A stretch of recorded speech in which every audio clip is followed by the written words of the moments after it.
كروا لها عرشها ننظر أتهتدي أم تكون من الذين لا يهتدون فلما جاءت قيل أهكذا عرشك قالت كأنه هو وأوتينا العلم من قبلها وكنا مسلمين وصدها ما كانت تعبد من دون الله إنها كانت من قوم كافرين قيل لها ادخل الصرح فلما رأته حسبته لجة وكشفت عن ساقيها قال إنه صرح ممرد من قوارير قالت ربي إني ظلمت نفسي وأسلمت مع سليمان لله رب العالمين صدق الله العظيم. دا سیاق چې کوم روان دی نو دا د سلیمان علیه السلام او د بلقیس په منځ کې هغه خبرې اترې دي او هغه راځي سلیمان علیه السلام د هغې هغه تخت دا د یو خپل ملګري په وجه باندې چې دا د هغه کرامت و د حضرت سلیمان معجزه وه دا هغه 1.5 زر میله لرې نه هغه روچت کو او رای وړو. اوس بلقیس سره د خپلو اکابرینو د حکومت نه چې هغه 12,000 کسان دي را روان دي.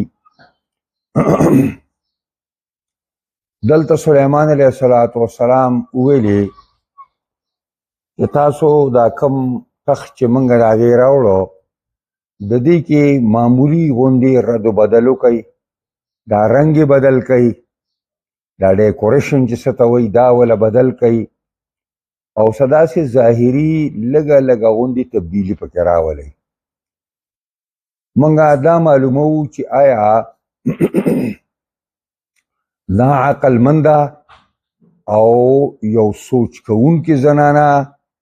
او د عزم او د حوصلې زنانه ده او که نه دا کمقله ده چې دا دې پته ولګېږي.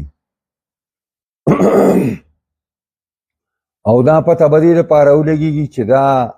که هوښیاره نو بیا دا د اسلام په دې سبقونو باندې هم ډېره زر پوهېدی شي او ډېره زره دا په اخلاص سره مسلمانېدی هم شي. قال اویلی سلیمان علیه السلام خپلو اهلکارو ته چې نکرو لها بدل کوي د دې بلقیس دپاره عرشها تخت د دې هغه وله بدل کوي، نور ماده به ومږئ او جوړ به ومږئ خو معمولي تغییر تبدیل پکې وکئ. ننظر منګه ګورو اتهتدي چې آیا دا لار مومي دې خبرې ته چې دا د دې تخت دی ام تکون من الذین لا یهتدون که نه کېږي دا د هغه خلکو نه چې هغه نه پوهېږي او هغه داسې ذی عقل نه وي. دا منګه او د هغې وجه دا ده چې دې پیریانو د حضرت سلیمان ته ویلي وو چې د دې په عقل کې فتور دی او په عقل کې کمی دی. نو د هغې ازمایش او امتحان دپاره حضرت سلیمان علیه السلام د دې دا تخت بدل کو چې آیا زه ګورم چې د پیریانو د خبرو کې څومره پورې تصدیق دی او څومره پکې تکذیب دی. فلما جاءت پس کله چې بلقیس راله راورسېده د خپلو ملکو د ملکانو د کابینټ سره راله نو حضرت پخپله وویلې یا د هغه د طرف نه وویلې شو ورته هکذا عرشکې آیا دارنګې ستا عرش دی؟ داسې ورته وویلې چې هذا عرشکې وایي نه هکذا عرشکې د دې په مثل باندې ستا عرش دی او ستا تخت دی. که داسې ورته ویلی دی چې هذا عرشک، دا تلقین دی. تلقین دی ته وایي چې ته هغه ته په خپله د خپل طرف نه جواب ښیې. نو حضرت ورته جواب نه ښیي، نو ځکه یې ورته وویلې اشتباه یې په هغې راوسته چې اها کذا، آیا په مثل د دې باندې چې دا ته ورته ګورې ستا هغه تخت دی. دونه بلاګۍ ده او دونه عقلمنده ده چې څنګه دې په هغې کې په سوال باندې اشتباه وکړه، نو هغې جواب هم په دوی له دقسې په اشتباه کې ورکړه او ورته وایي قالت کأنه هو. بلقیس وایي کأنه گویا کې دا چې دی هو لکه چې دایي. معمولی تغییر او تبدیل پکې راغلی دی، نور هغه راته ښکاري.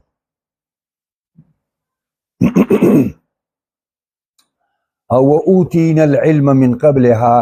دې فقرې په باره کې د مفسرینو دوه رایې دي چې آیا دا اوتینا العلم من قبلها دا وینا د بلقیس ته او کنه دا وینا د سلیمان علیه السلام ده. د هغې د دې خبرو په منځ کې دا خپلې خبرې وردننه کړي دي.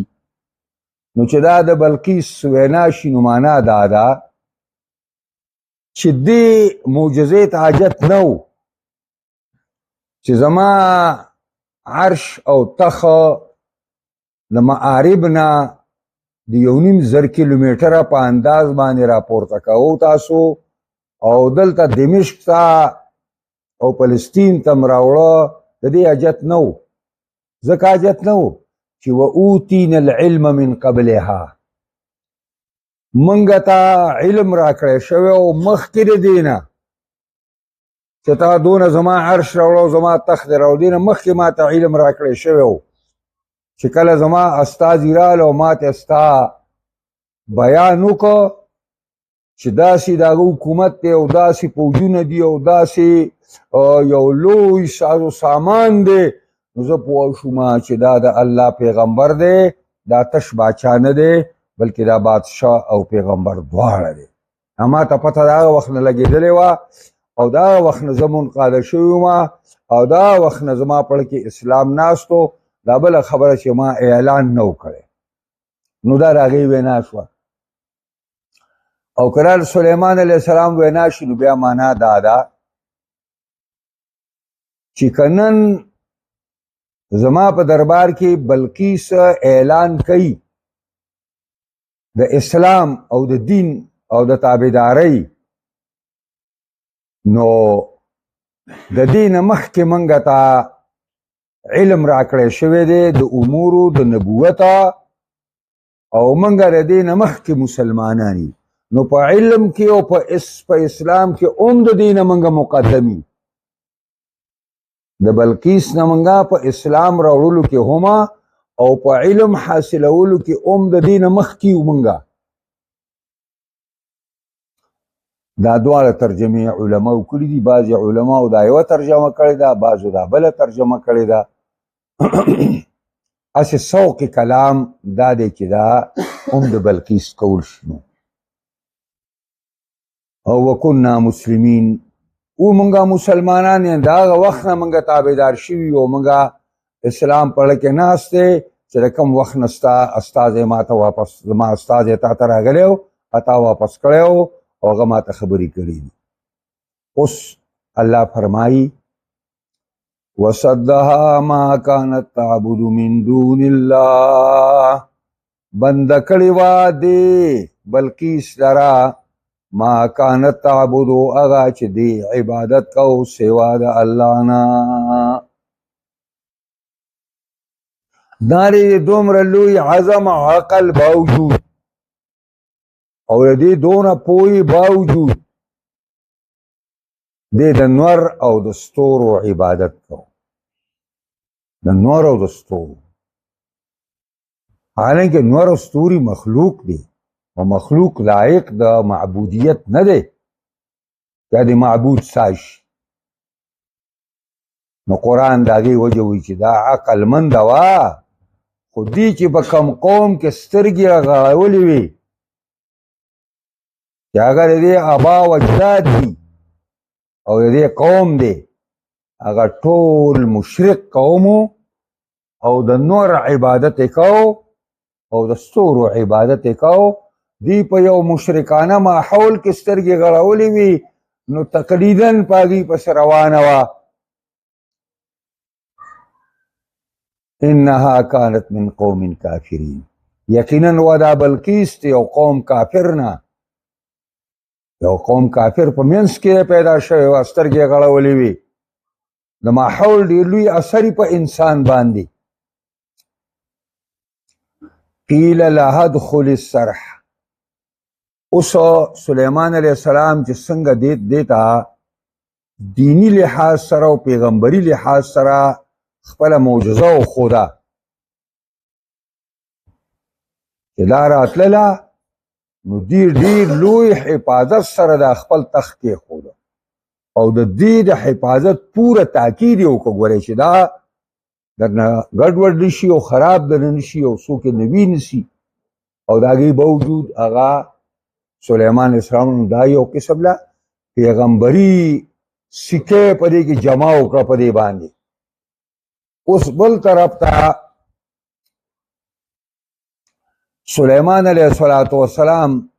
دې ته د پیغمبرۍ سره سره دام ښیي چې ماله الله د دنیا دا حکومت چې راکړی دی د دې دنیا دا حکومت زما د ستا د حکومت نه هزارها چنده مضبوطه او هزارها چنده بهتر دی نو یو ماڼۍ تیاره کړه او د هغه ماڼۍ دا صحن چې و همونږ ورته ډاګه وایي غولې ورته دلته خلک وایي نو هغه دا یې د حوض په شکل باندې ساس کو او د پاسې پې شیشه چاړاو کړه او صافه سوتره شیشه ده سلیمان علیه السلام او دا د مفسرین لیکلي دي چې کېدای شي دا دې دپاره یې تیاره کړې وه چې لکه دا میلمه شاهان دي او میلمانه دي چې دوی دپاره یو شاهي ځای او دوی پای کې آرام کوي او پای کې دمه کوي او پای کې ما سره خبرې کوي سلیمان علیه السلام آی کې دننه کېناسته او دې ته وویل شي سلیمان علیه السلام دا استاده مشران غواړي به دا چې روانه شوه چې صحن ته ورسېده اوس د اوبو چپه ده او لاندې پکې مایان هم دي دا زه به کراچۍ ته تلم د مدرسې دپاره نو هلته فاروقي صاحب به ورته ویل الله دې وبخي اوس وفات شوی دی یو دغه موږ سره به امداد کوو د دې مدرسې نو د هغې ځای ته به موږ تو کله کله هغې سره به موږ شپه خو ونه کړو ماوستن تېره پورې به ورسره ناست وو د هغه چې کومه د هغه د دې صحن نه به موږ دغه ته ختو د هغه د برنډې ته او دا کمرو ځای ته نو دې ځای کې هغې داسې ایرابه غوندې دغه کړې وه مزدار شنې ښایسته اوبه پکې ولاړې وې او پای کې به میان هغه دی نو دا دې کې وایي میان مو او تکې شنې اوبه دي مزېدارې او د پاسه پې دا صفا شیشه لګېدلې ده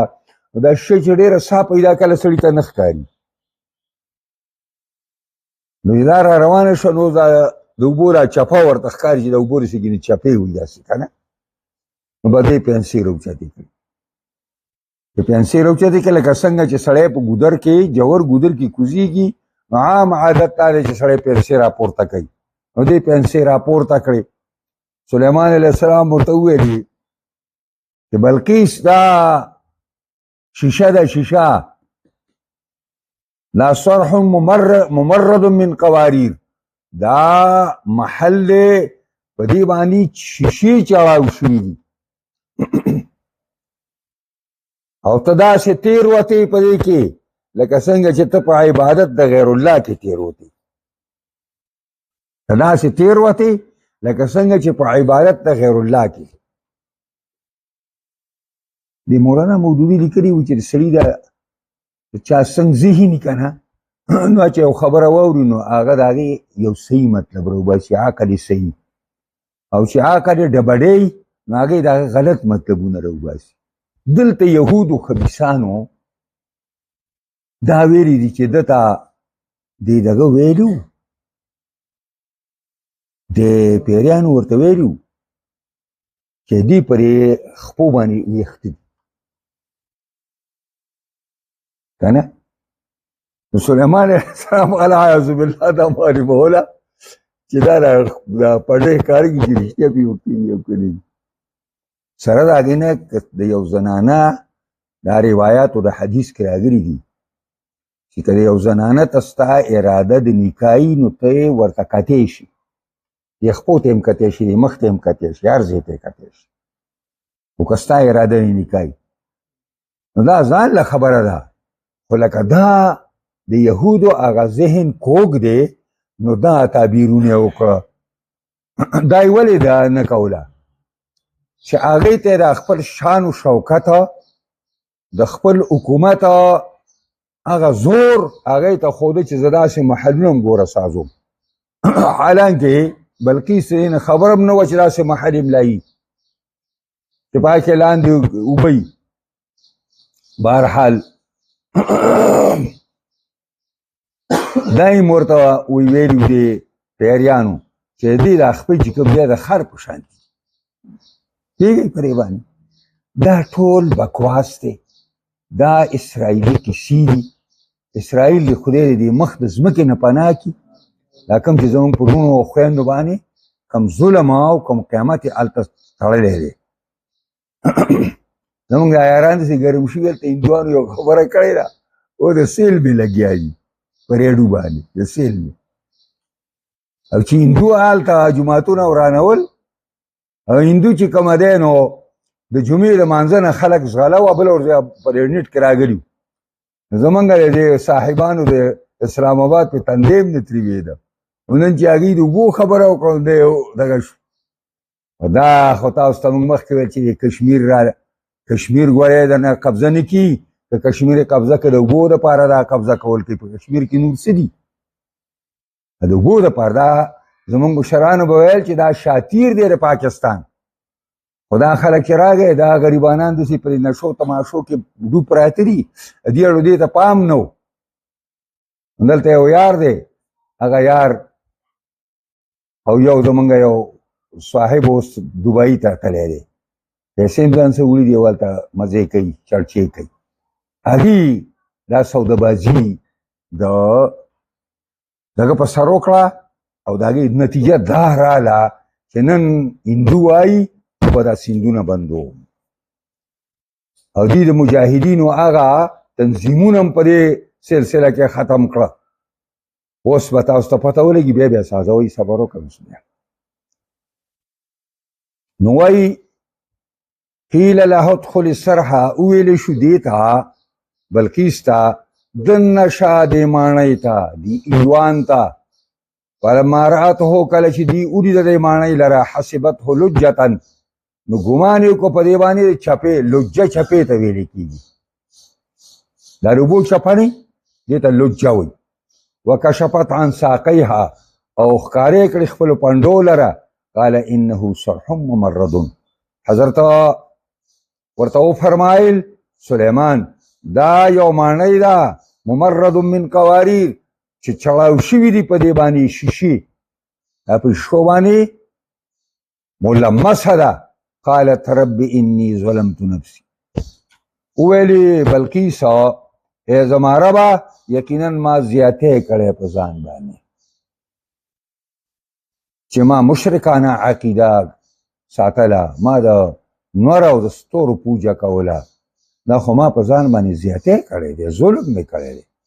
واسلمت مع سلیمان، ما اسلام او ایمان راوړی دی،